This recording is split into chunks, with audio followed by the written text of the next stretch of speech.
They're walking a fine line and they know it. But if you want to cut debt and keep your assets, they say this is the only way. I said during the election campaign there was a better way.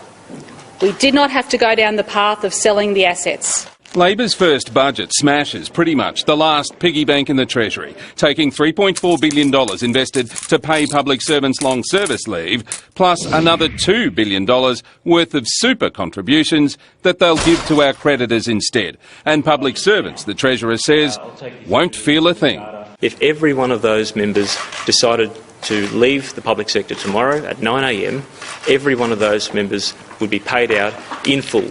But it's the government-owned electricity companies that will bear most of the load, switching $4 billion worth of debt from the government onto them and, perhaps, using the public servant super to buy into them. Looking at setting up a special purpose vehicle potentially within the Queensland Treasury, so they would be more owned by government than they are today. It sparked outrage in state parliament. What we've got there is asset sales by stealth. Because Campbell Newman went looking for investors in our electricity network too and got fried at the ballot box for his trouble. This budget is a budget of tricks and raids. The end game for Labor was always don't sell assets and reduce debt.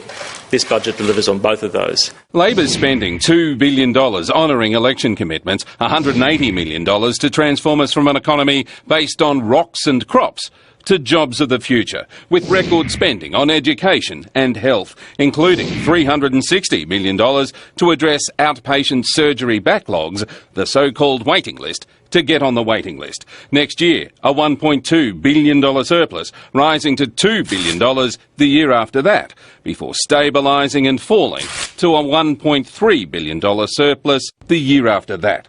There is a smarter way, a better way for Queensland, just as we promised.